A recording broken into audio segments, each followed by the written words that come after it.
Hello everyone, welcome back to organise learning channel. अगर आप मेरे चैनल पर नए हैं तो चैनल को सब्सक्राइब करें, वीडियो को एंड तक ज़रूर देखें और अगर आपको वीडियो अच्छी लगे तो वीडियो को लाइक शेयर और कमेंट करें। तो आज की इस वीडियो में हम डिस्कस करने वाले हैं जो डीओई दिल्ली की तरफ से क्लास 10 के लिए मिड टर्म का प्रैक्टिस पेपर दिया गया है साइंस सब्जेक्ट के लिए। तो उसके बी सेक्शन तक हम पिछली वीडियोज़ में डिस्कस कर चुके हैं, जो वीडियोज़ आप मेरे चैनल पर देख सकते हैं।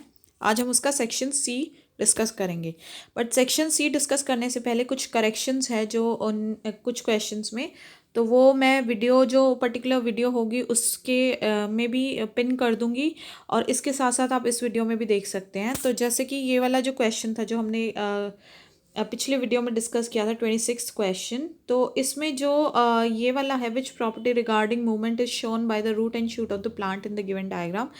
तो उसमें जो है, जो रूट जो शो कर रही है वो शो कर रही है हाइड्रोट्रोपिज्म, क्योंकि ये देखो ये पानी है और पानी की तरफ ये जा रही है, तो इसलिए ये हाइड्रोट्रोपिज्म शो कर रही है।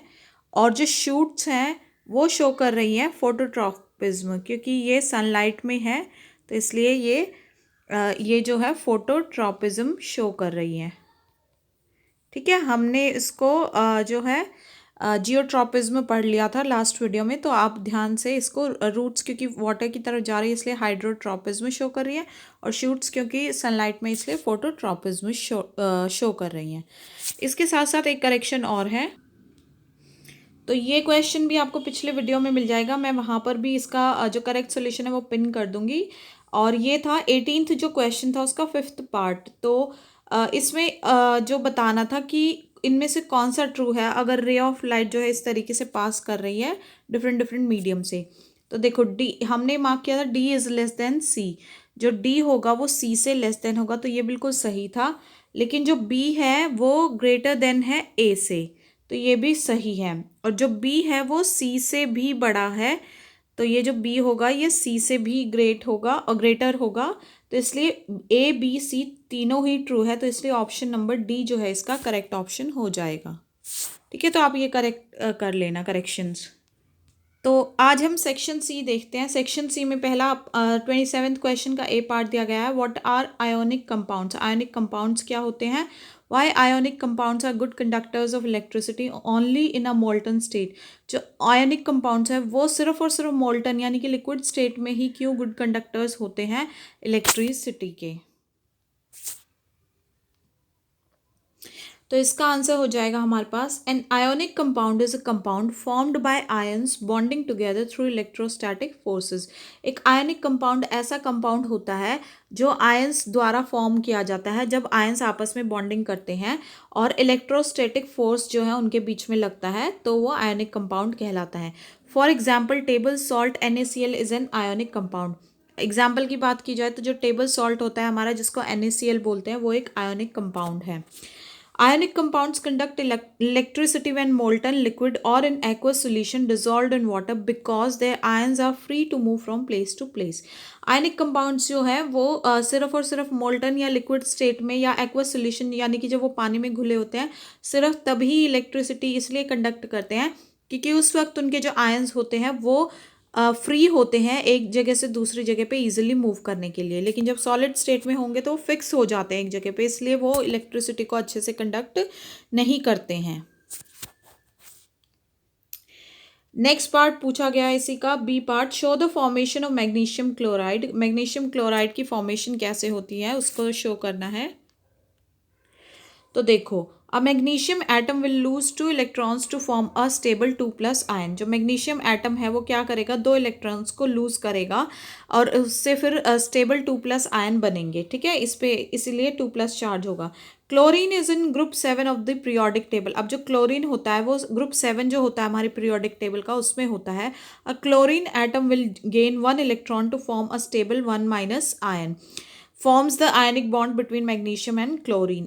तो जो ये क्लोरीन होगा अब ये क्या करेगा, एक इलेक्ट्रॉन को गेन करेगा जिसकी वजह से इस पे जो चार्ज आ जाएगा वो -1 आयन का आएगा, और जिससे ये दोनों जब कंबाइन होंगे, कंबाइन होने के बाद ये आयोनिक बॉन्ड फॉर्म करेंगे जिसमें क्या हो जाएगा, मैग्नीशियम क्लोराइड जो है MgCl2 जो है वो क्या हो जाएगा, यहाँ पर फॉर्म हो जाएगा। ठीक है, इसको बैलेंस कर दिया, यहाँ पर Mg1 है तो वो तो 1 ही रहेगा, Cl2 है तो यहाँ पे इसके आगे 2 आ जाएगा। अब जो नेक्स्ट 28th क्वेश्चन का ए पार्ट है वो क्या है, what are redox reactions, redox reactions होती क्या हैं। तो इसका आंसर होगा हमारे पास a chemical reaction in which the oxidation number of a participating chemical species varies is called a redox reaction. तो एक ऐसी केमिकल रिएक्शन जिसमें जो ऑक्सीडेशन नंबर होता है, जिन केमिकल एलिमेंट्स को यूज़ करते हैं वो वेरी करता है, उन जिन रिएक्शन में ऑक्सीडेशन नंबर वेरी करेगा एलिमेंट्स का, वो रिडॉक्स रिएक्शन कहलाती हैं। In this type of chemical reaction, oxidation and reduction takes place simultaneously. तो इस टाइप की जो रिएक्शन होती है रिडॉक्स रिएक्शन, इनमें ऑक्सीडेशन भी और रिडक्शन भी साथ साथ चलते हैं। अब इसका बी पार्ट क्या है, following reaction takes place when zinc is placed in copper sulphate solution. ये रिएक्शन होती है जब जिंक को कॉपर सल्फेट सॉल्यूशन में रखा जाता है। आइडेंटिफाई और label the reducing and oxidising agent in the given equation. तो इस इक्वेशन में रिड्यूसिंग और ऑक्सीडाइजिंग एजेंट जो है वो आइडेंटिफाई करने हैं और उनको लेबल करना है। तो देखो इक्वेशन क्या है हमारे पास, Zn plus CuSO4 gives ZnSO4 plus Cu। यहाँ पे जो ऑक्सीडाइजिंग एजेंट है वो है CuSO4 और जो रिड्यूसिंग एजेंट है वो हो जाएगा Zn। अब ये कैसे आया, an oxidising agent is the one which oxidises other substances by removal of hydrogen और एडिशन ऑफ ऑक्सीजन। एक ऑक्सीडाइजिंग एजेंट वो होता है जो ऑक्सीडाइज करता है दूसरे सब्सटेंस को, या तो वो वहाँ से हाइड्रोजन रिमूव करता है या फिर वो ऐड करता है ऑक्सीजन को, ठीक है।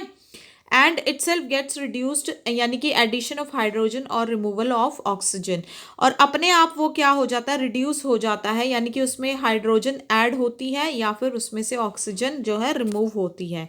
तो इस रिएक्शन की अगर हम बात करें तो यहाँ पर जो कॉपर सल्फेट है वो CuSO4 acts as an oxidising agent as it oxidises zinc to form zinc sulphate and coppers, यानी कि Cu, ठीक है। तो इस रिएक्शन की अगर बात करें तो यहाँ पर जो कॉपर सल्फेट सॉल्यूशन है वो एक्ट कर रहा है किसकी तरह, ऑक्सीडाइजिंग एजेंट की तरह। क्यों, क्योंकि ये ऑक्सीडाइज किसको कर रहा है, यानी कि ऑक्सीडाइज कर रहा है, यानी कि इसमें ऐड कर रहा है ऑक्सीजन। किसमें कर रहा है, जिंक में। जिंक पहले Zn था तो अब इसमें ऑक्सीजन ऐड कर दी, तो CuSO4 ने की है ना अपने में से, तो ये ऑक्सीडाइजिंग एजेंट के तौर पर जो है काम कर रहा है, ठीक है।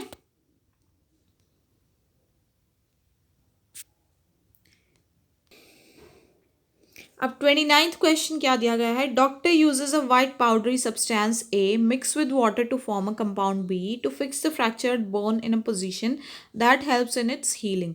डॉक्टर क्या है, वो एक वाइट पाउडरी सब्सटेंस ए को यूज़ करते हैं, फिर उसको पानी में मिक्स करते हैं और एक कंपाउंड बी बनाते हैं।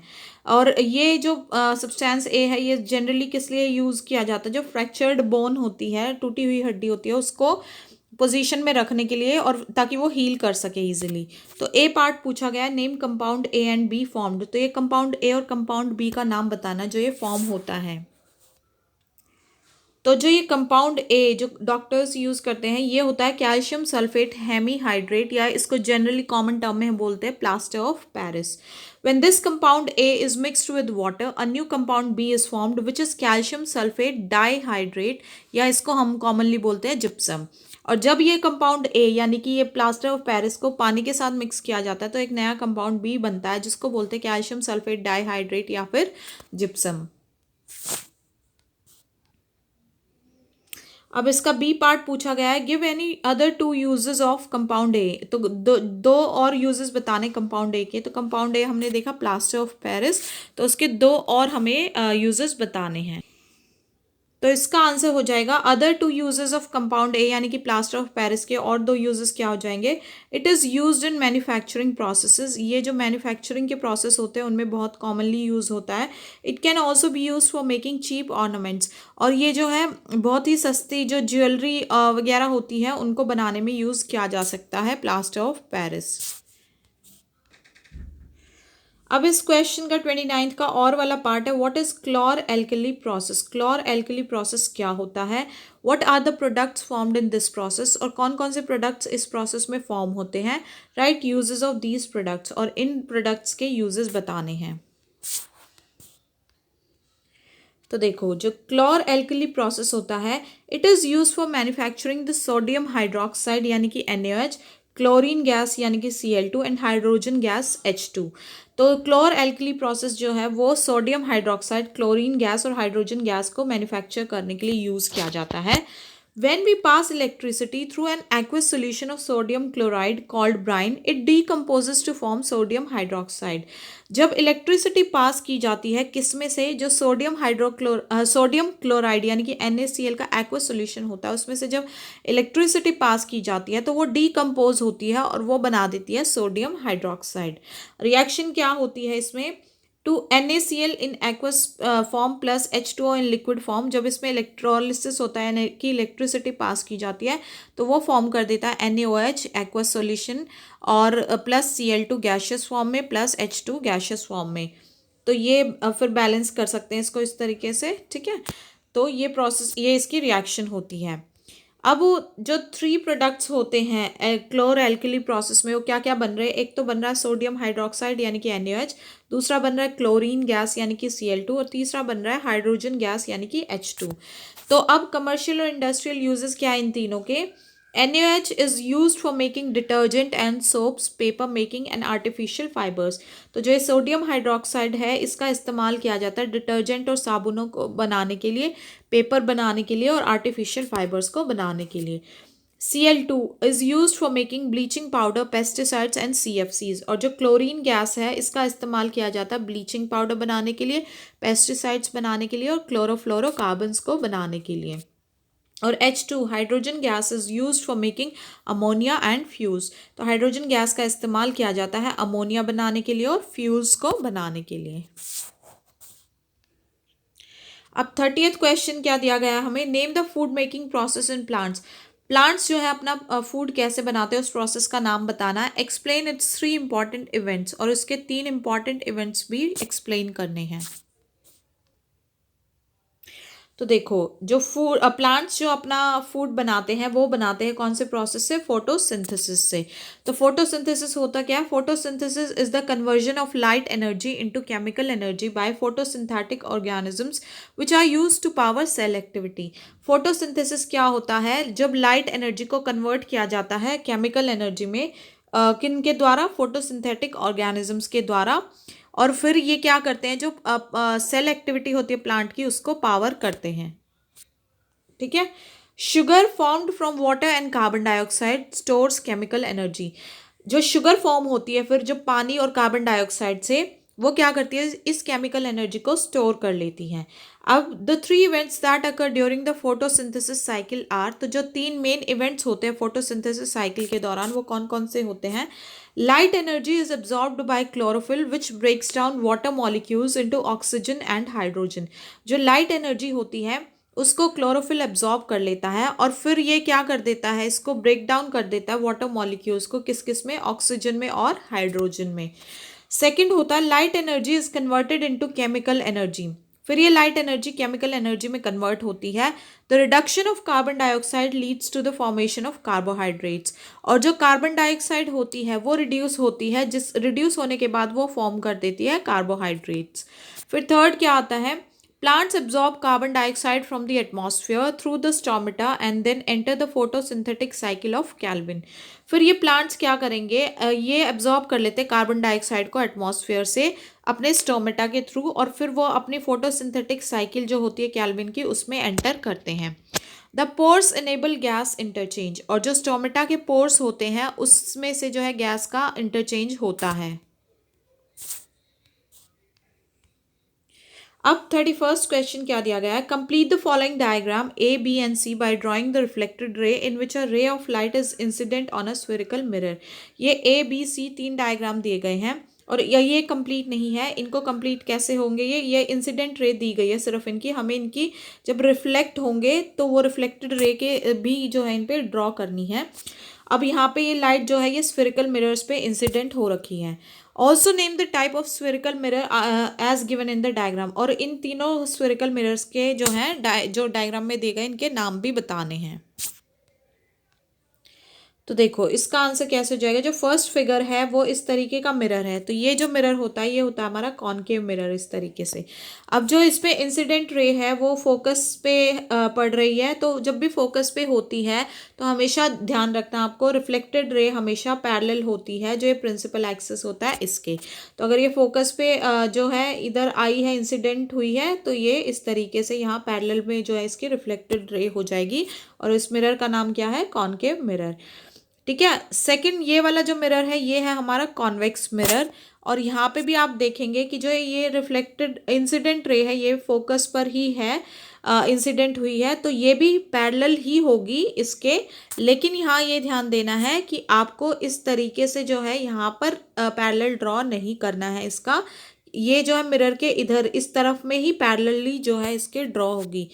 फोकस पे जब भी इंसिडेंट होगी ये हमेशा ध्यान रखना कि ड्रॉ रिफ्लेक्टेड रे हमेशा पैरेलल ही होगी, बट ये ध्यान रखना है कि जो कॉनकेव मिरर है उसमें किस तरफ ड्रॉ होगी और कॉन्वेक्स मिरर में कैसे ड्रॉ करनी है। ठीक है, तो ये पैरेलल ही ड्रॉ हुई इस प्रिंसिपल एक्सिस के, बट ये इस मिरर के बिहाइंड इस तरीके से हो रही है। ठीक है, और थर्ड जो है, थर्ड भी ये क्या है, कॉन्वेक्स मिरर है ये वाला। ठीक है, और इसमें जो इंसिडेंट रे है वो यहाँ पर आ रही है सेंटर पर, तो जब भी इस तरीके से आएगी तो जो है जो रिफ्लेक्टेड रे होगी वो इस इतने ही एंगल पर वापस इस तरीके से रिफ्लेक्ट हो जाएगी, तो ये हो गया एंगल ऑफ इंसिडेंस, और यहीं से ये वापस रिफ्लेक्ट होएगी और उतना ही एंगल होगा, और ये हो जाएगा एंगल ऑफ रिफ्लेक्शन। ठीक है, अब 32nd क्वेश्चन क्या है, ए पार्ट है, a person uses convex lens spectacles, एक पर्सन जो है कॉन्वेक्स लेंस के स्पेक्स यूज कर रहा है, what vision defect does he have, तो उसको किस तरीके का विजन डिफेक्ट है। तो देखो हाइपरोपिया और hypermetropia is the I defect that is corrected bye wearing the spectacles of the convex lens. तो जब भी कॉन्वेक्स लेंस यूज किए जाते हैं तो उस केस में जो डिफेक्ट होता है आई डिफेक्ट वो होता है हाइपरोपिया या फिर हाइपरमेट्रोपिया। ठीक है, और क्योंकि ये कॉन्वेक्स लेंस ही इस डिफेक्ट को करेक्ट करता है। It is commonly called far sightedness, और इस डिफेक्ट को फार साइटेडनेस इसका मतलब क्या है कि दूर का सही दिखता है, जो पास का देखने में प्रॉब्लम होती है। बी पार्ट क्या है, draw a diagram, diagram draw करने हैं। पहला केस किसके लिए, to show the defective eye, convex lens जब यूज करना पड़ता है तो उसमें डिफेक्टिव आई में कैसे क्या प्रॉब्लम आती है। तो देखो इस तरीके से ड्रॉ कर लेंगे, जैसे मान लीजिए ये आई है, ये हमारे आई का लेंस है, तो ये नियर बाय ऑब्जेक्ट है, तो 25 सेंटीमीटर तक हमें क्लियरली दिखना चाहिए। ठीक है, वो दिखने में लेकिन प्रॉब्लम होती है, क्यों, क्योंकि जो फिर वो इमेज होगी वो रेटिना के बाद में जो है पीछे बनेगी उसके रेटिना, ये मान लीजिए रेटिना है हमारा, तो इमेज जाकर यहाँ पे बनती है पीछे उसके रेटिना के, तो images formed behind the retina, तो इस वजह से जो है पास की चीज़ें देखने में प्रॉब्लम आती है या पढ़ने में प्रॉब्लम आती है। फिर जो इसका सेकंड पार्ट है उसमें बताना है to show the correction with the lens, तो करेक्शन जो है कैसे कर सकते हैं हम लेंस से, कॉन्वेक्स लेंस से, उसका डायग्राम हमें ड्रॉ करना है। तो देखो कॉन्वेक्स लेंस का यूज़ करेंगे, तो देखो ये आई हो गई, ये हमारे आई का लेंस हो गया। ठीक है, इसके जस्ट सामने हम एक कॉन्वेक्स लेंस प्लेस कर देंगे, तो मान लीजिए ये नियर बाय ऑब्जेक्ट थी, तो अब कॉन्वेक्स लेंस लगने की वजह से जो इस तरीके से है वो नियर बाय ऑब्जेक्ट वो इस तरीके से जो है वो इंसिडेंट होएगी, लाइट रेज या रिफ्लेक्ट करेगी, और फिर जो वो इमेज है, इमेज वो बिल्कुल रेटिना पर फॉर्म हो जाएगी। ठीक है, जो प्रॉब्लम आ रही थी कि इमेज जो है बिहाइंड द रेटिना बन रही थी, अब वो कॉन्वेक्स लेंस लगने की वजह से वो इस तरीके से जो यहाँ की ऑब्जेक्ट थी अब वो हमें इस तरीके से दिख जाएगी यहाँ पर। ठीक है, जिसकी वजह से इमेज जो है वो बिल्कुल रेटिना पर आकर फॉर्म होगी। और इसका थर्ड पार्ट है, ए focal length of the lens used by the person is 40 centimetre, what is it's power. अगर जो फोकल लेंथ है जो पर्सन ने यूज़ किया अगर वो 40 सेंटीमीटर है तो उसकी पावर बतानी है। तो देखो हमें क्या दिया गया है, फोकल लेंथ कितनी दी गई है 40 सेंटीमीटर, तो देखो पावर जब भी फाइंड आउट करनी होती है वो मीटर में अगर हमारे फोकल लेंथ हो तो ही डायप्टर में आती है, तो पहले इसको हम कन्वर्ट कर लेंगे 40/100 इस तरीके से हम लिख सकते हैं या 40, तो यहाँ पे जैसे P इज इक्वल टू, इसका फॉर्मूला क्या होता है पावर का, 1/f। अब 1/40/100 हमने लिया है ना इस तरीके से मीटर में चेंज करने के लिए। अब वो 100 इधर जाएगा तो यहाँ मल्टीप्लाई में चला जाएगा, तो इसलिए पावर क्या आ रही है 2.25 डायोप्टर, और ये प्लस में है तो क्या इससे क्या पता चलता है कि ये कॉन्वेक्स लेंस के लिए पावर है। ठीक है, अब 33rd क्वेश्चन का ए पार्ट क्या है, what are endocrine glands. Endocrine glands क्या होती है हमारे पास, तो इसका आंसर हो जाएगा endocrine glands are ductless glands which pour their secretions in the blood. Endocrine glands जो है डक्टलेस ग्लैंड्स होती हैं और ये अपना जो सिक्रीशन है वो ब्लड में पोर करती हैं। ठीक है, the pituitary gland, thyroid gland, adrenal gland etcetera are examples of endocrine glands. तो जो हमारी पिट्यूटरी ग्लैंड होती है, थायराइड ग्लैंड होती है, एड्रिनल ग्लैंड होती है, ये सारे एंडोक्राइन ग्लैंड्स के एग्जाम्पल्स हैं। बी पार्ट है इसका, observe the given diagram of the endocrine system and identify A, E and F and state their function. ये डायग्राम आपको ऑब्जर्व करना है और इसमें ये बताना है कि ये ए जो है ये यहाँ पर है, ये क्या है, ये ई जो है इस तरीके से बना हुआ है ये क्या है, और ये जो एफ है जो इस तरीके से बना हुआ है ये क्या होता है। ठीक है, तो बहुत ध्यान से देख लीजिए आप, ए, ई और एफ बताना है हमें। तो जो ये ए है हमारे पास ये होता है पिट्यूटरी ग्लैंड। तो और इसका क्या काम होता है, it produces and releases several hormones, helps carry out growth, metabolism, manage energy from food.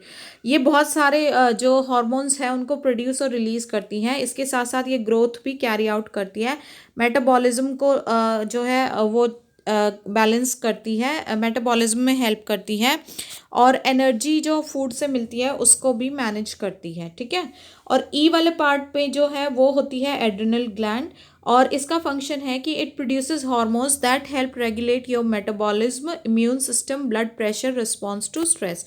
तो एड्रिनल ग्लैंड का भी मेनली फंक्शन क्या होता है कि ये वो वाले हार्मोन्स प्रोड्यूस करती है जो हमारे मेटाबॉलिज्म को रेगुलेट करते हैं, हमारे इम्यून सिस्टम को रेगुलेट करते हैं, हमारा जो ब्लड प्रेशर है उसको रेगुलेट करते हैं, और जो हमारा स्ट्रेस को लेकर रिस्पॉन्स होता है उसको भी रेगुलेट करती है एड्रिनल ग्लैंड। और जो एफ पार्ट में है वो है हमारा पेनक्रियाज। तो इट क्रिएट्स नेचुरल जूसेस जिनको पेनक्रियाटिक एंजाइम्स बोलते हैं टू ब्रेक डाउन फूड्स। तो पेनक्रियाज हमारा क्या करता है, नेचुरल जूसेस बनाता है जिनको पेनक्रियाटिक एंजाइम्स बोलते हैं, जो हमारे फूड को ब्रेक डाउन करने में हेल्प करता है। तो इसी के साथ हमारा सेक्शन सी जो है वो कंप्लीट होता है।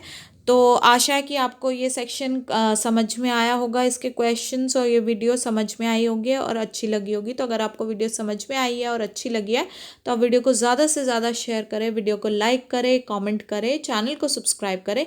मिलते हैं नेक्स्ट वीडियो में, तब तक के लिए आप बहुत ध्यान से जो अपनी तैयारी करते रहिए। All the best for your exams, और नेक्स्ट वीडियो में हम सेक्शन डी जो है वो डिस्कस करेंगे।